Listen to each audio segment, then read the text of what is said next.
Hello, good morning students and welcome to the channel and I hope you all are doing very well. So सबसे पहले many congratulations जिनका CTET qualify हो गया है।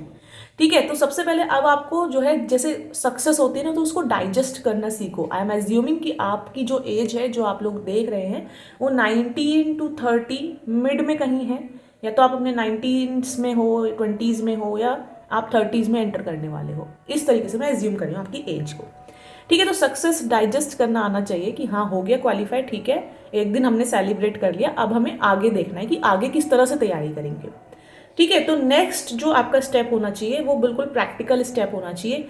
और लोगों की तरह मैं आपको बहुत सुनहरे से सपने नहीं दिखाऊंगी कि सीटेट क्वालिफाई हो गए तो पता नहीं आप क्या ही कर लोगे। ऐसा कुछ नहीं है। सीटेट एक दरवाजे की तरह है जो खोल लिया है आपने, जिससे आप और आगे देख सकते हो। ठीक है, और आगे की जो रिक्रूटमेंट एग्जाम्स होते हैं उनमें आप जो है पार्टिसिपेट कर सकते हो, वो एग्जाम्स आप दे सकते हो। तो ये एक दरवाजे की तरह था, जिनका क्वालिफाई हो गया उनके लिए वो दरवाज़ा खुल गया और वो अब एक स्टेप और आगे बढ़ गए हैं। अब जो रिक्रूटमेंट एग्जाम्स होंगे वो KVS है, NVS है, DSSB है, ठीक है, और भी जो टीचिंग के रिक्रूटमेंट एग्जाम्स होते हैं, तो आप वहाँ पे एंटर कर गए हो। अब आप वो एग्जाम्स के फॉर्म भर सकते हो, क्वालिफाई करना ना करना या क्वालिफाई होना या ना होना ये अलग सिनेरियो है। ठीक है, तो जिनका सीटेट क्वालिफाई हो गया वेल एंड गुड, सेलिब्रेट कर ली सक्सेस। अब उसको डाइजेस्ट करो अच्छे से और आगे बढ़ो, और अब आगे देखो कि आगे कैसे तैयारी करोगे। ठीक है, कहाँ से तैयारी करोगे। ठीक, तो ये सारी चीज़ें हैं जिनका क्वालिफाई हो गया। अब जिनका क्वालिफाई नहीं हुआ है वो स्टूडेंट्स अपना एक तो दिल छोटा नहीं करेंगे, क्योंकि देखो ऐसा होता है कि एक दरवाज़ा नहीं खुला तो और बहुत दरवाजे हैं, और ये दरवाज़ा तो ऐसा है जो सीटेट का है कि इसको आप अगर नॉक करते रहोगे तो ये खुलेगा ही खुलेगा। अगर आपका फर्स्ट अटेम्प्ट था और आपका क्वालिफाई नहीं हुआ है तो आपको दोबारा देना है, 6 महीने बाद फिर से आपका एग्जाम है, आपको फिर से देना है जुलाई में, और इस बार आपको एनालाइज करके देना है डीपली कि कहाँ गलती हुई, क्या कमी रह गई। ठीक है, तीसरी बार अगर आपका तीसरा अटेम्प्ट है तो भी बहुत ध्यान से, और अगर आपके मल्टीपल अटेम्प्ट्स हो चुके हैं देन आई विल सजेस्ट कि आप आराम से बैठो और ये सोचो कि क्या सच में टीचिंग मेरा पैशन है भी या नहीं, या किसी के प्रेशर में आके मैं ये कर रही हूँ, किसी से इन्फ्लुएंस होके कर रही हूँ, या लालच में आके कर रही हूँ कि शायद गवर्नमेंट जॉब लग जाएगी।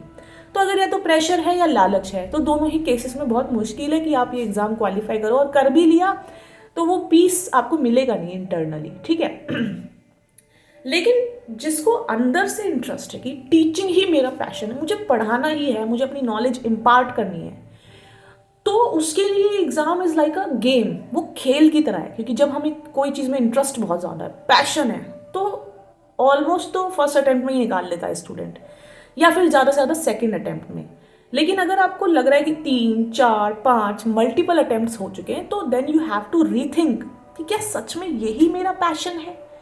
ठीक है, और वो आपको पता बड़ी आसानी से लग जाएगा। किसी प्राइवेट स्कूल में जाओ, डेमो दो, पढ़ाओ, आपको पता लग जाएगा।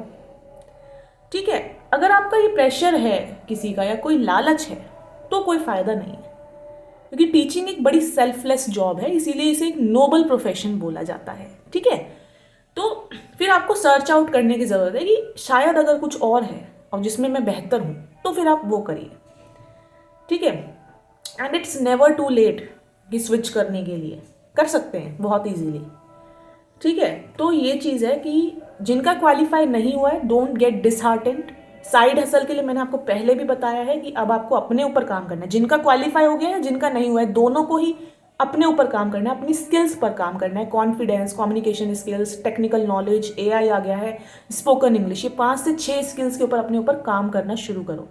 ठीक है, बहुत अच्छे से, चाहे क्वालिफाई हुआ चाहे नहीं हुआ। क्वालिफाई हुआ तो सक्सेस को डाइजेस्ट करना सीखो, नहीं हुआ तो जो हार हुई है उससे कुछ सीखो। दोनों ही केसेस में हमें आना चाहिए कि कैसे हैंडल करना है, क्योंकि देखो या तो हार होती है जीत होती है।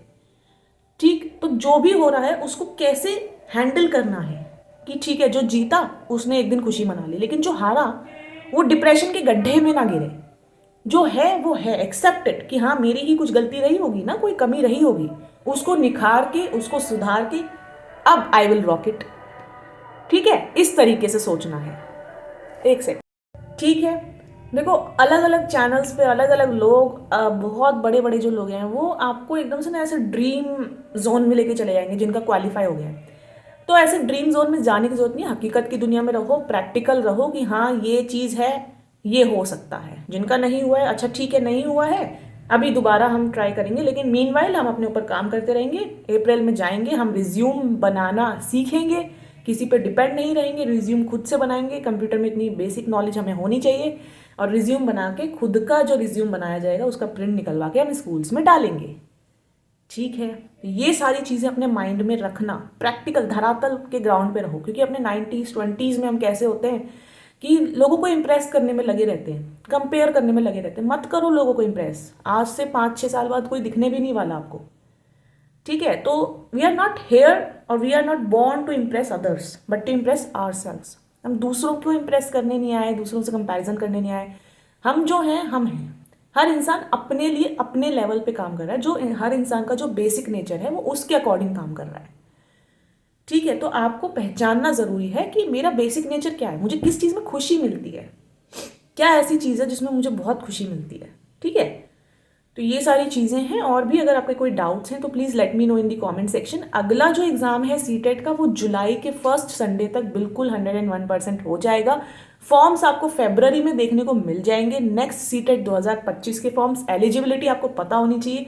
अगर आपने 12th करके डीएलएड में एडमिशन लिया है तो आप सीटेट के पेपर 1 के लिए एलिजिबल हो। ठीक है, और अगर आपने ग्रेजुएशन करके डीएलएड में एडमिशन लिया है तो आप सीटेट के दोनों पेपर्स के लिए एलिजिबल हो। अगर आप बीए बीएड में हो, इंटीग्रेटेड कोर्स में हो, तो आप लास्ट 4th ईयर में ही सीटेट के लिए एलिजिबल माने जाते हो फॉर्म भरने के लिए। ठीक है, बीएससी बीएड में भी सेम 4th ईयर में आप दोनों पेपर के फॉर्म्स भर सकते हो। अगर आपने बीएड में एडमिशन लिया है तो आप दोनों पेपर के लिए एलिजिबल हो एडमिशन लेने के अगले ही दिन। ठीक है, तो ये सारी चीज़ें हैं एलिजिबिलिटी, और कहाँ से तैयारी करनी है, कैसे तैयारी करनी है, उसके लिए हम आपके साथ हमेशा बने हुए हैं। तो हमारे साथ जुड़ जाइए, प्लीज़ सब्सक्राइब द चैनल। घर बैठे आराम से आपको सिर्फ सब्सक्राइब करना है और कुछ नहीं करना है, प्यार से आराम से, and it's free, it's totally free. ठीक है, so all the very best for your future journey and take care, bye bye. आराम से सभी अपना ध्यान रखेंगे। Have a good day.